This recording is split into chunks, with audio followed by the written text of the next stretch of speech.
4. It's Any Answers with Anita Anand. Your chance to phone, email, tweet or text her your thoughts about any questions. Thank you very much indeed, and welcome to this week's Any Answers. So the topics discussed by Sean Lay's panel in Cleveland this week included whether a private school education better and unfairly prepares competitors for Olympics gold, whether holding the Olympics here in the UK is in fact bad for business, what benefits, if any, would last after the last podium is vacated, if the UK has a moral obligation to intervene in Syria, and whether the shelving of Lord's reform might be the government's next U-turn. What would that mean for the coalition? The number as ever is 03700 100 444. You can email any.answers@bbc.co.uk. Text us on 84844. Remember, standard networks rates do apply. And for those of you joining us on Twitter, welcome. Please use the hashtag BBCAQ. Now, since it is Super Saturday, many of you, I suppose we shouldn't be surprised, want to get off the blocks with questions about the Olympics. So there are two to consider today. One, the issue of legacy. What will the Olympics leave us here in the UK? And the second, of privilege. And I think that has actually attracted the most attention. So why don't we do Edward Nugee? I hope I'm saying that. You're a QC, Edward, am I right?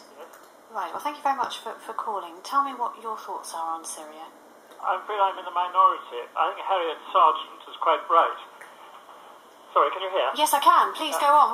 In what respect? 3 years ago, as she said, after 9 years of rule by President al-Assad, Syria was a peaceful, tolerant, absolutely delightful country. Members of my family and friends who've been there on holiday confirm this, one remarking on the fact that every village in the hills had its own church. Last year, an armed uprising by Sunni rebels destroyed all that.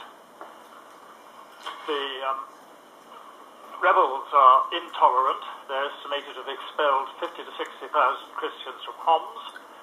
They're supported by jihadists from Libya, Lebanon and other countries, and also by Al-Qaeda. And the atrocities they have committed are as bad as any committed by the government. We didn't have an obligation to come to the aid of the Syrian government in its attempt to put down the rebellion. Syria is not a member of NATO. I do believe, however, that we had a moral obligation not to assist the Sunni rebels who are attempting to overthrow the lawful government. This is fascinating because, as you say, and as you started off by saying, this is a minority view, and I certainly don't want to be trying to put words in the mouth of a QC, but are you saying that actually Russia is right on this? Assad should stay? I think the Russian attitude throughout has been right.